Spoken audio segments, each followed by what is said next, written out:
Be intentional this year about checking out people who are not adding value to your life. Oh, no, check them out. Check them out. I've said it here time without number, unapologetically. There are people you must block. There are people you must delete. Not just block, delete. There are people you must bid farewell to. Never, ever. You can just relate to them from a distance. Hi, the Bible says follow peace with all men. It didn't say relate with all men. Your job is follow peace with everybody. Love everybody, but you cannot allow everybody into your circle. There are circles you can't bring people into your life. They will mess your mind up.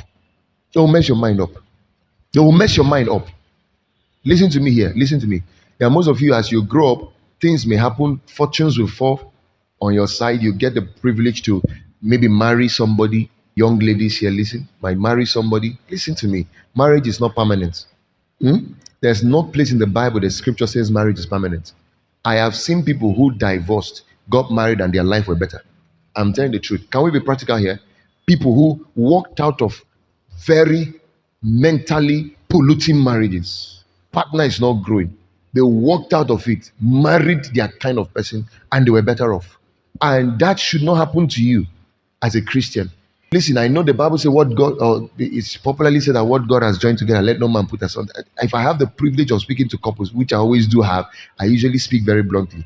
There are things I can't say here, but let me be blunt. Marry your partner like tomorrow. If you're not careful, you will divorce. You know the reason why most people get married and they stay the way they are in marriage is because they feel marriage is permanent. You're joking. If you are a wise person, when you marry a person, let your mind think as though, if I'm not careful, I can lose this marriage. I can lose this marriage. By carelessness or by anything, I can lose this marriage. You know what that thought will do to you?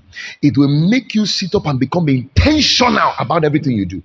People who pursue life like they have something to lose are always careful. People who pursue life like they have nothing to lose are very carefree and reckless with their life. That's a problem with people, especially Christians.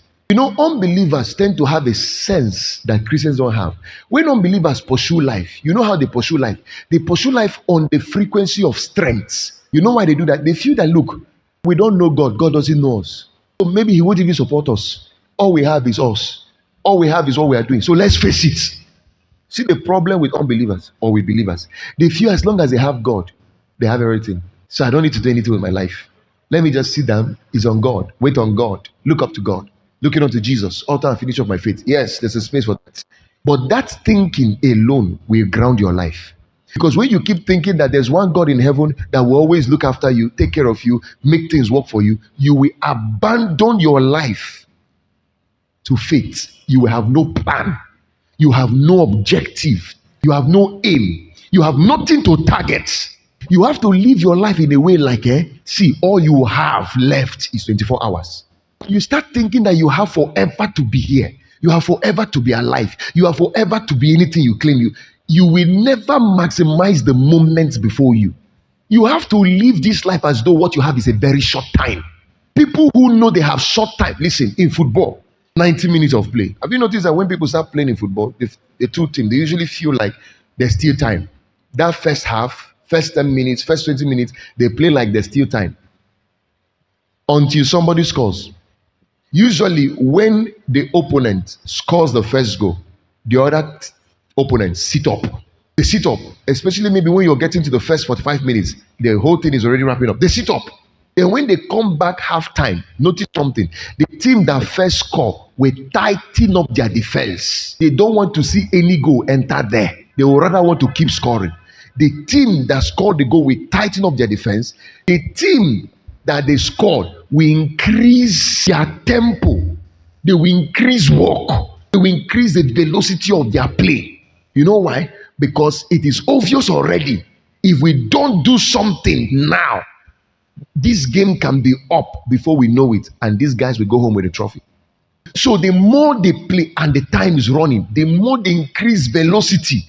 People who have short time to execute a thing are usually very focused. When you have forever, you just play. That's why the Bible says, teach us to number our days, that we may incline our hearts to understanding. If you feel that your marriage is temporal and not permanent, you will give it your best. If you feel your business is temporal, if you feel your life is temporal, if you feel everything you do is temporal, that there's nothing permanent in this world, If you have that temporal mindset, you will do everything with haste. You will never do anything slowly again. You become the best.